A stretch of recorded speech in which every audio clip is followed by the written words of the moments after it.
شروع اللہ کے نام سے جو بڑا مہربان نہایت رحم والا ہے۔ سب تعریف خدا ہی کو ہے جس نے اپنے بندے محمد صلی اللہ علیہ وآلہ وسلم پر یہ کتاب نازل کی اور اس میں کسی طرح کی کجی اور پیچیدگی نہ رکھی، بلکہ سیدھی اور سلیس اتاری، تاکہ لوگوں کو عذاب سخت سے جو اس کی طرف سے آنے والا ہے ڈرائے، اور مومنوں کو جو نیک عمل کرتے ہیں خوشخبری سنائے کہ ان کے لیے ان کے کاموں کا نیک بدلہ یعنی بہشت ہے جس میں وہ ابد الآباد رہیں گے، اور ان لوگوں کو بھی ڈرائے جو کہتے ہیں کہ خدا نے کسی کو بیٹا بنا لیا ہے، ان کو اس بات کا کچھ بھی علم نہیں اور نہ ان کے باپ دادا ہی کو تھا۔ یہ بڑی سخت بات ہے جو ان کے منہ سے نکلتی ہے، اور کچھ شک نہیں کہ یہ جو کچھ کہتے ہیں محض جھوٹ ہے۔ اے پیغمبر صلی اللہ علیہ وآلہ وسلم، اگر یہ اس کلام پر ایمان نہ لائیں تو شاید تم ان کے پیچھے رنج کر کر کے اپنے تئیں ہلاک کر دو گے۔ جو چیز زمین پر ہے ہم نے اس کو زمین کے لیے آرائش بنایا ہے تاکہ لوگوں کی آزمائش کریں کہ ان میں کون اچھے عمل کرنے والا ہے، اور جو چیز زمین پر ہے ہم اس کو نابود کر کے بنجر میدان کر دیں گے۔ کیا تم خیال کرتے ہو کہ غار اور لوح والے ہماری نشانیوں میں سے عجیب تھے؟ جب وہ جوان غار میں جا رہے تو کہنے لگے کہ اے ہمارے پروردگار، ہم پر اپنے ہاتھ سے رحمت نازل فرما اور ہمارے کام میں درستی کے سامان مہیا کر۔ تو ہم نے غار میں کئی سال تک ان کے کانوں پر نیند کا پردہ ڈالے یعنی ان کو سلائے رکھا، پھر ان کو جگہ اٹھایا تاکہ معلوم کریں کہ جتنی مدت وہ غار میں رہے دونوں جماعتوں میں سے اس کی مقدار کس کو خوب یاد ہے۔ ہم ان کے حالات تم سے صحیح صحیح بیان کرتے ہیں۔ وہ کئی جوان تھے جو اپنے پروردگار پر ایمان لائے تھے، اور ہم نے ان کو اور زیادہ ہدایت دی تھی، اور ان کے دلوں کو مربوط یعنی مضبوط کر دیا۔ جب وہ اٹھ کھڑے ہوئے تو کہنے لگے کہ ہمارا پروردگار آسمانوں اور زمین کا مالک ہے، ہم اس کے سوا کسی کو معبود سمجھ کر نہ پکاریں گے۔ اگر ایسا کیا تو اس وقت ہم نے بعید از عقل بات کہی۔ ان ہماری قوم کے لوگوں نے اس کے سوا اور معبود بنا رکھے ہیں، بھلا یہ ان کے خدا ہونے پر کوئی کھلی دلیل کیوں نہیں لاتے؟ تو اس سے زیادہ کون ظالم ہے جو خدا پر جھوٹ افطرا کرے؟ اور جب تم نے ان مشرکوں سے اور جن کو یہ خدا کے سوا عبادت کرتے ہیں ان سے کنارہ کر لیا ہے تو غار میں چل رہو، تمہارا پروردگار تمہارے لیے اپنی رحمت وسیع کر دے گا اور تمہارے کاموں میں آسانی کے سامان مہیا کرے گا۔ اور جب سورج نکلے تو تم دیکھو کہ دھوپ ان کے غار سے داہنی طرف سمٹ جائے، اور جب غروب ہو تو ان سے بائیں طرف کترا جائے، اور وہ اس کے میدان میں تھے۔ یہ خدا کی نشانیوں میں سے ہیں، جس کو خدا ہدایت دے وہ ہدایت یاب ہے، اور جس کو گمراہ کرے تو تم اس کے لیے کوئی دوست راہ بتانے والا نہ پاؤ گے۔ اور تم ان کو خیال کرو کہ جاگ رہے ہیں حالانکہ وہ سوتے ہیں، اور ہم ان کو دائیں اور بائیں کروٹ بدلاتے تھے، اور ان کا کتا چوکھٹ پر دونوں ہاتھ پھیلائے ہوئے تھا۔ اگر تم ان کو جھانک کر دیکھتے تو پیٹ پھیر کر بھاگ جاتے اور ان سے دہشت میں آ جاتے۔ اور اسی طرح ہم نے ان کو اٹھایا تاکہ آپس میں ایک دوسرے سے دریافت کریں۔ ایک کہنے والے نے کہا کہ تم یہاں کتنی مدت رہے؟ انہوں نے کہا کہ 1 دن یا اس سے بھی کم۔ انہوں نے کہا کہ جتنی مدت تم رہے ہو تمہارا پروردگار ہی اس کو خوب جانتا ہے، تو اپنے میں سے کسی کو یہ روپیہ دے کر شہر کو بھیجو، وہ دیکھے کہ نفیس کھانا کون سا ہے تو اس میں سے کھانا لے آئے، اور آہستہ آہستہ آئے جائے اور تمہارا حال کسی کو نہ بتائے۔ اگر وہ تم پر دسترس پالیں گے تو تمہیں سنسار کر دیں گے یا پھر اپنے مذہب میں داخل کر لیں گے، اور اس وقت تم کبھی فلاح نہیں پاؤ گے۔ اور اسی طرح ہم نے لوگوں کو ان کے حال سے خبردار کر دیا تاکہ وہ جانیں کہ خدا کا وعدہ سچا ہے، اور یہ کہ قیامت جس کا وعدہ کیا جاتا ہے اس میں کچھ شک نہیں۔ اس وقت لوگ ان کے بارے میں باہم جھگڑنے لگے اور کہنے لگے کہ ان کے غار پر عمارت بنا دو۔ ان کا پروردگار ان کے حال سے خوب واقف ہے۔ جو لوگ ان کے معاملے میں غلبہ رکھتے تھے وہ کہنے لگے کہ ہم ان کے غار پر مسجد بنائیں گے۔ بعض لوگ اٹکل پچو کہیں گے کہ وہ 3 تھے اور چوتھا ان کا کتا تھا، اور بعض کہیں گے کہ وہ 5 تھے اور چھٹا ان کا کتا تھا، اور بعض کہیں گے کہ وہ 7 تھے اور 8واں ان کا کتا تھا۔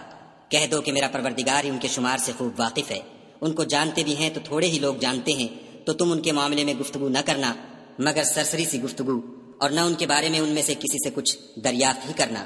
اور کسی کام کی نسبت نہ کہنا کہ میں اسے کل کر دوں گا، مگر انشاءاللہ کہہ کر یعنی اگر خدا چاہے تو کر دوں گا۔ اور جب خدا کا نام لینا بھول جاؤ تو یاد آنے پر لے لو، اور کہہ دو کہ امید ہے کہ میرا پروردگار مجھے اس سے بھی زیادہ ہدایت کی باتیں بتائے۔ اور اصحاب کہف اپنے غار میں 9 اوپر 300 سال رہے۔ کہہ دو کہ جتنی مدت وہ رہے اسے خدا ہی خوب جانتا ہے، اسی کو آسمانوں اور زمین کی پوشیدہ باتیں معلوم ہیں۔ وہ کیا خوب دیکھنے والا اور کیا خوب سننے والا ہے، اس کے سوا ان کا کوئی کارساز نہیں، اور نہ وہ اپنے حکم میں کسی کو شریک کرتا ہے۔ اور اپنے پروردگار کی کتاب کو جو تمہارے پاس بھیجی جاتی ہے پڑھتے رہا کرو، اس کی باتوں کو کوئی بدلنے والا نہیں، اور اس کے سوا تم کہیں پناہ بھی نہیں پاؤ گے۔ اور جو لوگ صبح و شام اپنے پروردگار کو پکارتے اور اس کی خوشنودی کے طالب ہیں ان کے ساتھ صبر کرتے رہو، اور تمہاری نگاہیں ان میں سے گزر کر اور طرف نہ دوڑیں کہ تم آرائش زندگانی دنیا کے خواستگار ہو جاؤ۔ اور جس شخص کے دل کو ہم نے اپنی یاد سے غافل کر دیا ہے اور وہ اپنی خواہش کی پیروی کرتا ہے اور اس کا کام حد سے بڑھ گیا ہے، اس کا کہا نہ ماننا۔ اور کہہ دو کہ لوگو یہ قرآن تمہارے پروردگار کی طرف سے برحق ہے، تو جو چاہے ایمان لائے اور جو چاہے کافر رہے۔ ہم نے ظالموں کے لیے دوزخ کی آگ تیار کر رکھی ہے جس کی قناتیں ان کو گھیر رہی ہوں گی، اور اگر فریاد کریں گے تو ایسے کھولتے ہوئے پانی سے ان کی داد رسی کی جائے گی جو پگھلے ہوئے تانبے کی طرح گرم ہوگا، اور جو منہوں کو بھون ڈالے گا ان کے پینے کا پانی بھی برا اور آرام گاہ بھی بری۔ اور جو ایمان لائے اور کام بھی نیک کرتے رہے تو ہم نیک کام کرنے والوں کا اجر ضائع نہیں کرتے۔ ایسے لوگوں کے لیے ہمیشہ رہنے کے باغ ہیں جن میں ان کے محلوں کے نیچے نہریں بہ رہی ہیں، ان کو وہاں سونے کے کنگن پہنائے جائیں گے، اور وہ باریک دیبا اور اطلس کے سبز کپڑے پہنا کریں گے، اور تختوں پر تکیے لگا کر بیٹھا کریں گے۔ کیا خوب بدلہ اور کیا خوب آرام گاہ ہے۔ اور ان سے دو شخصوں کا حال بیان کرو جن میں سے ایک کو ہم نے انگور کے 2 باغ عنایت کیے تھے اور ان کے گردا گرد کھجوروں کے درخت لگا دیے تھے اور ان کے درمیان کھیتی پیدا کر دی تھی۔ دونوں باغ کثرت سے پھل لاتے اور اس کی پیداوار میں کسی طرح کی کمی نہ ہوتی، اور دونوں میں ہم نے ایک نہر بھی جاری کر رکھی تھی، اور اس طرح اس شخص کو ان کی پیداوار ملتی رہتی تھی۔ تو ایک دن جب کہ وہ اپنے دوست سے باتیں کر رہا تھا، کہنے لگا کہ میں تم سے مال و دولت میں بھی زیادہ ہوں اور جتھے اور جماعت کے لحاظ سے بھی زیادہ عزت والا ہوں، اور ایسی شیخیوں سے اپنے حق میں ظلم کرتا ہوا اپنے باغ میں داخل ہوا۔ کہنے لگا کہ میں نہیں خیال کرتا کہ یہ باغ کبھی تباہ ہو، اور نہ خیال کرتا ہوں کہ قیامت برپا ہو، اور اگر میں اپنے پروردگار کی طرف لوٹایا بھی جاؤں تو وہاں ضرور اس سے اچھی جگہ پاؤں گا۔ تو اس کا دوست جو اس سے گفتگو کر رہا تھا کہنے لگا کہ کیا تم اس خدا سے کفر کرتے ہو جس نے تم کو مٹی سے پیدا کیا، پھر نطفے سے، پھر تمہیں پورا مرد بنایا؟ مگر میں تو یہ کہتا ہوں کہ خدا ہی میرا پروردگار ہے، اور میں اپنے پروردگار کے ساتھ کسی کو شریک نہیں کرتا۔ اور بھلا جب تم اپنے باغ میں داخل ہوئے تو تم نے ماشاء اللہ لا قوت الا باللہ کیوں نہ کہا؟ اگر تم مجھے مال و اولاد میں اپنے سے کمتر دیکھتے ہو تو عجب نہیں کہ میرا پروردگار مجھے تمہارے باغ سے بہتر عطا فرمائے، اور اس تمہارے باغ پر آسمان سے آفت بھیج دے تو وہ صاف میدان ہو جائے، یا اس کی نہر کا پانی گہرا ہو جائے تو پھر تم اسے نہ لا سکو، اور اس کے میووں کو عذاب نے آ گھیرا اور وہ اپنی چھتریوں پر گر کر رہ گیا، تو جو مال اس نے اس پر خرچ کیا تھا اس پر حسرت سے ہاتھ ملنے لگا اور کہنے لگا کہ کاش میں اپنے پروردگار کے ساتھ کسی کو شریک نہ بناتا۔ اس وقت خدا کے سوا کوئی جماعت اس کی مددگار نہ ہوئی اور نہ وہ بدلہ لے سکا۔ یہاں سے ثابت ہوا کہ حکومت سب خدائے برحق کی ہے، اسی کا صلہ بہتر اور اسی کا بدلہ اچھا ہے۔ اور ان سے دنیا کی زندگی کی مثال بھی بیان کر دو، وہ ایسی ہے جیسے پانی جسے ہم نے آسمان سے برسایا تو اس کے ساتھ زمین کی رویدگی مل گئی، پھر وہ چورا چورا ہو گئی کہ ہوائیں اسے اڑاتی پھرتی ہیں، اور خدا تو ہر چیز پر قدرت رکھتا ہے۔ مال اور بیٹے تو دنیا کی زندگی کی رونق و زینت ہیں، اور نیکیاں جو باقی رہنے والی ہیں وہ ثواب کے لحاظ سے تمہارے پروردگار کے ہاں بہت اچھی اور امید کے لحاظ سے بہت بہتر ہیں۔ اور جس دن ہم پہاڑوں کو چلائیں گے اور تم زمین کو صاف میدان دیکھو گے اور ان لوگوں کو ہم جمع کر لیں گے تو ان میں سے کسی کو بھی نہیں چھوڑیں گے، اور سب تمہارے پروردگار کے سامنے صف باندھ کر لائے جائیں گے۔ تو ہم ان سے کہیں گے کہ جس طرح ہم نے تم کو پہلی بار پیدا کیا تھا اسی طرح آج تم ہمارے سامنے آئے، لیکن تم نے تو یہ خیال کر رکھا تھا کہ ہم نے تمہارے لیے قیامت کا کوئی وقت مقرر ہی نہیں کیا، اور عملوں کی کتاب کھول کر رکھی جائے گی تو تم گناہ گاروں کو دیکھو گے کہ جو کچھ اس میں لکھا ہوگا اس سے ڈر رہے ہوں گے، اور کہیں گے ہائے شامت، یہ کیسی کتاب ہے کہ نہ چھوٹی بات کو چھوڑتی ہے نہ بڑی کو، کوئی بات بھی نہیں مگر اسے لکھ رکھا ہے، اور جو عمل کیے ہوں گے سب کو حاضر پائیں گے، اور تمہارا پروردگار کسی پر ظلم نہیں کرے گا۔ اور جب ہم نے فرشتوں کو حکم دیا کہ آدم کو سجدہ کرو تو سب نے سجدہ کیا مگر ابلیس نے نہ کیا، وہ جنات میں سے تھا تو اپنے پروردگار کے حکم سے باہر ہو گیا۔ کیا تم اس کو اور اس کی اولاد کو میرے سوا دوست بناتے ہو، حالانکہ وہ تمہارے دشمن ہیں؟ اور شیطان کی دوستی ظالموں کے لیے خدا کی دوستی کا برا بدل ہے۔ میں نے ان کو نہ تو آسمانوں اور زمین کے پیدا کرنے کے وقت بلایا تھا اور نہ خود ان کے پیدا کرنے کے وقت، اور میں ایسا نہ تھا کہ گمراہ کرنے والوں کو مددگار بناتا۔ اور جس دن خدا فرمائے گا کہ اب میرے شریکوں کو جن کی نسبت تم گمان الوہیت رکھتے تھے بلاؤ، تو وہ ان کو بلائیں گے مگر وہ ان کو کچھ جواب نہ دیں گے، اور ہم ان کے بیچ میں ایک ہلاکت کی جگہ بنا دیں گے۔ اور گناہ گار لوگ دوزخ کو دیکھیں گے تو یقین کر لیں گے کہ وہ اس میں پڑنے والے ہیں اور اس سے بچنے کا کوئی رستہ نہ پائیں گے۔ اور ہم نے اس قرآن میں لوگوں کے سمجھانے کے لیے طرح طرح کی مثالیں بیان فرمائی ہیں،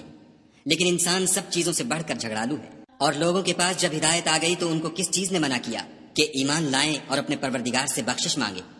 بجز اس کے کہ اس بات کے منتظر ہوں کہ انہیں بھی پہلوں کا سا معاملہ پیش آئے یا ان پر عذاب سامنے موجود ہو۔ اور ہم جو پیغمبروں کو بھیجا کرتے ہیں تو صرف اس لیے کہ لوگوں کو خدا کی نعمتوں کی خوشخبریاں سنائیں اور عذاب سے ڈرائیں، اور جو کافر ہیں وہ باطل کی سند سے جھگڑا کرتے ہیں تاکہ اس سے حق کو پھسلا دیں، اور انہوں نے ہماری آیتوں کو اور جس چیز سے ان کو ڈرایا جاتا ہے ہنسی بنا لیا۔ اور اس سے ظالم کون جس کو اس کے پروردگار کے کلام سے سمجھایا گیا تو اس نے اس سے منہ پھیر لیا، اور جو اعمال وہ آگے کر چکا اس کو بھول گیا۔ ہم نے ان کے دلوں پر پردے ڈال دیے کہ اسے سمجھ نہ سکیں، اور کانوں میں ثقل پیدا کر دیا ہے کہ سن نہ سکیں، اور اگر تم ان کو رستے کی طرف بلاؤ تو کبھی رستے پر نہ آئیں گے۔ اور تمہارا پروردگار بخشنے والا صاحب رحمت ہے، اگر وہ ان کے کرتوتوں پر ان کو پکڑنے لگے تو ان پر جھٹ عذاب بھیج دے، مگر ان کے لیے ایک وقت مقرر کر رکھا ہے کہ اس کے عذاب سے کوئی پناہ کی جگہ نہ پائیں گے۔ اور یہ بستیاں جو ویران پڑی ہیں، جب انہوں نے کفر سے ظلم کیا تو ہم نے ان کو تباہ کر دیا اور ان کی تباہی کے لیے ایک وقت مقرر کر دیا تھا۔ اور جب موسیٰ نے اپنے شاگرد سے کہا کہ جب تک میں دو دریاؤں کے ملنے کی جگہ نہ پہنچ جاؤں ہٹنے کا نہیں، خواہ برسوں چلتا رہوں۔ جب ان کے ملنے کے مقام پر پہنچے تو اپنی مچھلی بھول گئے، تو اس نے دریا میں سرنگ کی طرح اپنا رستہ بنا لیا۔ جب آگے چلے تو موسیٰ نے اپنے شاگرد سے کہا کہ ہمارے لیے کھانا لاؤ، اس سفر سے ہم کو بہت تکان ہو گئی ہے۔ اس نے کہا کہ بھلا آپ نے دیکھا کہ جب ہم نے پتھر کے پاس آرام کیا تھا تو میں مچھلی وہیں بھول گیا، اور مجھے آپ سے اس کا ذکر کرنا شیطان نے بھلا دیا، اور اس نے عجب طرح سے دریا میں اپنا رستہ لیا۔ موسیٰ نے کہا یہی تو وہ مقام ہے جسے ہم تلاش کرتے تھے۔ تو وہ اپنے پاؤں کے نشان دیکھتے دیکھتے لوٹ گئے۔ وہاں انہوں نے ہمارے بندوں میں سے ایک بندہ دیکھا جس کو ہم نے اپنے ہاں سے رحمت یعنی نبوت یا نعمت ولایت دی تھی اور اپنے پاس سے علم بخشا تھا۔ موسیٰ نے ان سے جن کا نام خضر تھا کہا کہ جو علم خدا کی طرف سے آپ کو سکھایا گیا ہے، اگر آپ اس میں سے مجھے کچھ بھلائی کی باتیں سکھائیں تو میں آپ کے ساتھ رہوں۔ خضر نے کہا کہ تم میرے ساتھ رہ کر صبر نہیں کر سکو گے، اور جس بات کی تمہیں خبر ہی نہیں اس پر صبر کر بھی کیوں کر سکتے ہو؟ موسیٰ نے کہا خدا نے چاہا تو آپ مجھے صابر پائیے گا اور میں آپ کے ارشاد کے خلاف نہیں کروں گا۔ خضر نے کہا اگر تم میرے ساتھ رہنا چاہو تو شرط یہ ہے مجھ سے کوئی بات نہ پوچھنا جب تک میں خود اس کا ذکر تم سے نہ کروں۔ تو دونوں چل پڑے، یہاں تک کہ جب کشتی میں سوار ہوئے تو خضر نے کشتی کو پھاڑ ڈالا۔ موسیٰ نے کہا کیا آپ نے اس کو اس لیے پھاڑا ہے کہ سواروں کو غرق کر دے؟ یہ تو آپ نے بڑی عجیب بات کی۔ خضر نے کہا کیا میں نے نہیں کہا تھا کہ تم میرے ساتھ صبر نہ کر سکو گے؟ موسیٰ نے کہا کہ جو بھول مجھ سے ہوئی اس پر مواخذہ نہ کیجیے اور میرے معاملے میں مجھ پر مشکل نہ ڈالیے۔ پھر دونوں چلے، یہاں تک کہ رستے میں ایک لڑکا ملا تو خضر نے اسے مار ڈالا۔ موسیٰ نے کہا کہ آپ نے ایک بے گناہ شخص کو ناحق بغیر قصاص کے مار ڈالا، یہ تو آپ نے بری بات کی۔ خضر نے کہا کیا میں نے نہیں کہا تھا کہ تم سے میرے ساتھ صبر نہیں ہو سکے گا؟ انہوں نے کہا کہ اگر میں اس کے بعد پھر کوئی بات پوچھوں یعنی اعتراض کروں تو مجھے اپنے ساتھ نہ رکھیے گا کہ آپ میری طرف سے عذر کے قبول کرنے میں غایت کو پہنچ گئے۔ پھر دونوں چلے، یہاں تک کہ ایک گاؤں والوں کے پاس پہنچے اور ان سے کھانا طلب کیا۔ انہوں نے ان کی ضیافت کرنے سے انکار کیا۔ پھر انہوں نے وہاں ایک دیوار دیکھی جو جھک کر گرا چاہتی تھی تو خضر نے اس کو سیدھا کر دیا۔ موسیٰ نے کہا کہ اگر آپ چاہتے تو ان سے اس کا معاوضہ لیتے تاکہ کھانے کا کام چلتا۔ خضر نے کہا کہ اب مجھ میں اور تم میں علیحدگی، مگر جن باتوں پر تم صبر نہ کر سکے میں ان کا تمہیں بھید بتائے دیتا ہوں کہ وہ جو کشتی تھی غریب لوگوں کی تھی جو دریا میں محنت کر کے یعنی کشتیاں چلا کر گزارا کرتے تھے، اور ان کے سامنے کی طرف ایک بادشاہ تھا جو ہر ایک کشتی کو زبردستی چھین لیتا تھا، تو میں نے چاہا کہ اسے عیب دار کر دوں تاکہ وہ اسے غصب نہ کر سکے۔ اور وہ جو لڑکا تھا اس کے ماں باپ دونوں مومن تھے، ہمیں اندیشہ ہوا کہ وہ بڑا ہو کر بد کردار ہوگا، کہیں ان کو سرکشی اور کفر میں نہ پھنسا دے، تو ہم نے چاہا کہ ان کا پروردگار اس کی جگہ ان کو اور بچہ عطا فرمائے جو پاک تینتی میں بہتر اور محبت میں زیادہ قریب ہو۔ اور وہ جو دیوار تھی سو دو یتیم لڑکوں کی تھی جو شہر میں رہتے تھے، اور اس کے نیچے ان کا خزانہ مدفون تھا، اور ان کا باپ ایک نیک آدمی تھا، تو تمہارے پروردگار نے چاہا کہ وہ اپنی جوانی کو پہنچ جائیں اور پھر اپنا خزانہ نکالیں۔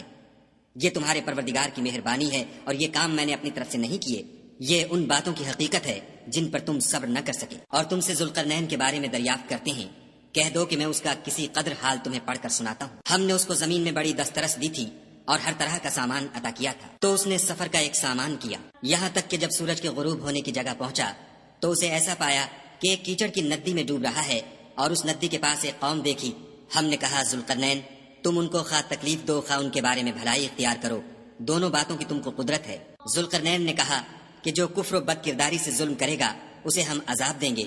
پھر جب وہ اپنے پروردگار کی طرف لوٹایا جائے گا تو وہ بھی اسے بڑا عذاب دے گا، اور جو ایمان لائے گا اور عمل نیک کرے گا اس کے لیے بہت اچھا بدلہ ہے، اور ہم اپنے معاملے میں اس پر کسی طرح کی سختی نہیں کریں گے بلکہ اس سے نرم بات کہیں گے۔ پھر اس نے ایک اور سامان سفر کا کیا، یہاں تک کہ سورج کے طلوع ہونے کے مقام پر پہنچا تو دیکھا کہ وہ ایسے لوگوں پر طلوع کرتا ہے جن کے لیے ہم نے سورج کے اس طرف کوئی اوٹ نہیں بنائی تھی۔ حقیقت الحال یوں تھی، اور جو کچھ اس کے پاس تھا ہم کو سب کی خبر تھی۔ پھر اس نے ایک اور سامان کیا، یہاں تک کہ 2 دیواروں کے درمیان پہنچا تو دیکھا کہ ان کے اس طرف کچھ لوگ ہیں کہ بات کو سمجھ نہیں سکتے۔ ان لوگوں نے کہا کہ ذوالقرنین یاجوج اور ماجوج زمین میں فساد کرتے رہتے ہیں، بھلا ہم آپ کے لیے خرچ کا انتظام کر دیں کہ آپ ہمارے اور ان کے درمیان ایک دیوار کھینچ دیں۔ ذوالقرنین نے کہا کہ خرچ کا جو مقدور خدا نے مجھے بخشا ہے وہ بہت اچھا ہے، تم مجھے قوت بازو سے مدد دو، میں تمہارے اور ان کے درمیان ایک مضبوط اوٹ بنا دوں گا۔ تو تم لوہے کے بڑے بڑے تختے لاؤ۔ چنانچہ کام جاری کر دیا گیا، یہاں تک کہ جب اس نے دونوں پہاڑوں کے درمیان کا حصہ برابر کر دیا اور کہا کہ اب اسے دھونکو، یہاں تک کہ جب اس کو دھونک دھونک کر آگ کر دیا تو کہا کہ اب میرے پاس تانبا لاؤ کہ اس پر پگھلا کر ڈال دوں۔ پھر ان میں یہ قدرت نہ رہی کہ اس پر چڑھ سکیں اور نہ یہ طاقت رہی کہ اس میں نقب لگا سکیں۔ بولا کہ یہ میرے پروردگار کی مہربانی ہے، جب میرے پروردگار کا وعدہ آ پہنچے گا تو اس کو ڈھا کر ہموار کر دے گا، اور میرے پروردگار کا وعدہ سچا ہے۔ اس روز ہم ان کو چھوڑ دیں گے کہ روئے زمین پر پھیل کر ایک دوسرے میں گھس جائیں گے، اور سور پھونکا جائے گا تو ہم سب کو جمع کر لیں گے، اور اس روز جہنم کو کافروں کے سامنے لائیں گے جن کی آنکھیں میری یاد سے پردے میں تھیں اور وہ سننے کی طاقت نہیں رکھتے تھے۔ کیا کافر یہ خیال کرتے ہیں کہ وہ ہمارے بندوں کو ہمارے سوا اپنا کارساز بنائیں گے تو ہم خفا نہیں ہوں گے؟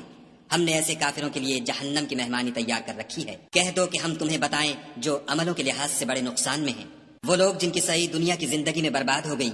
اور وہ یہ سمجھے ہوئے ہیں کہ اچھے کام کر رہے ہیں۔ یہ وہ لوگ ہیں جنہوں نے اپنے پروردگار کی آیتوں اور اس کے سامنے جانے سے انکار کیا